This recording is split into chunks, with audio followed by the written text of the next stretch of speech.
Have you ever asked yourself the question, when is the right time to buy and sell your Counter-Strike items? Well, today I will answer this question for you. Since I can't predict the future, I will make my statements based on the knowledge we have from the past. First up, let's answer the first part of your question, when you should buy your CS skins. Generally spoken, you should of course buy your items when prices are low. Usually the prices are low when player counts are low. You can track the player count by looking at Steam charts to get an overview of the current state of the game. You could also check out the esports fire graphs, which try to showcase the CS economy as a whole or some specific parts of it. But to get the best prices, there are multiple events that can trigger these bigger price dips and lows in the market you are looking for. Even though the whole market dips when these events occur, liquid items get hit the hardest because they are easy to sell off. Keep that in mind. The biggest thing here are operations. These have caused the biggest dips to the market in the past. Because there's so much new stuff, the demand and money shifts over to these new items. Therefore, they provide the best opportunities to buy new items. The only exception here are trade-up filler skins, due to the increased trade-up demand the newly released Operation Collection causes. Another good example are CS majors. When new capsules get released, the money flows straight into these new items and not into your older items. But if you wait a few weeks more, the market should dip even further with the release of the sticker capsule sale. A few days into the sale will be your best chance to buy it during the major. The third big thing causing the market to dip is the Steam summer sale. More in the past than nowadays, but it is still notable.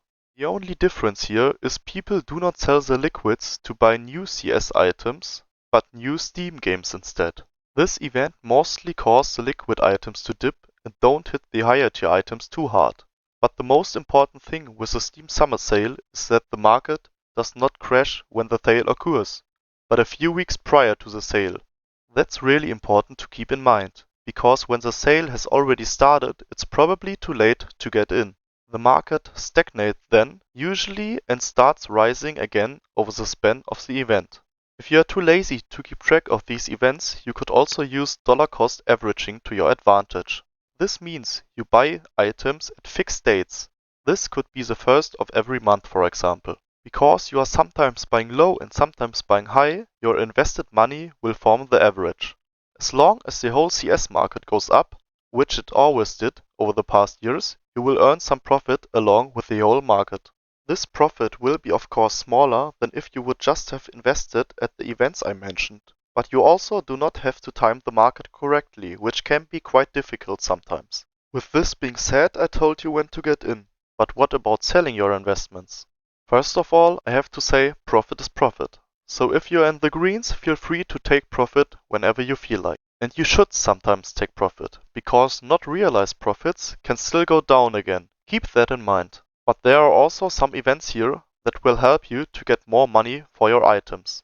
In general, you can remember that the market is nearly always going up again from December to January, since it's Christmas time.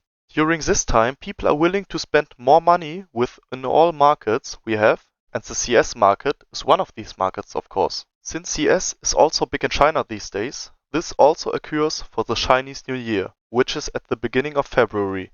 The market keeps usually still going up at this time, but there's also more. There is hype. Hype can also cause items to go up, of course. A hype usually starts with a big spike in the item's value. These spikes are not sustainable at all, but you can still use them to cash out if you are quick. But even after these spikes, the items do sit at higher price points than before most of the time and will often keep rising afterwards. These hypes can be caused by different reasons. CS teams or players are likely to not longer get new items released within the next majors because they ended their careers, have gotten too bad to play at majors, or whatever else. This causes the discontinued player autographs or team stickers to increase in price. Hypes can also be created by big CS influencers, creating videos or clips about certain items. Examples for these creators are Jesus or Onopixel. They have caused items to get hyped up in the past. The biggest example for a hype bubble, of course, is the CS2 announcement hype, when things went crazy. Everyone knows what happened when Valve couldn't keep up with the expectations the player base had. It all collapsed. But if you were smart enough to sell during this hype time, You could have made tons and tons of money. And that's all for the video right now. If there are more things to talk about, I'll update you as soon as possible. Thanks for watching. Please leave a like and subscribe. See you in the next video.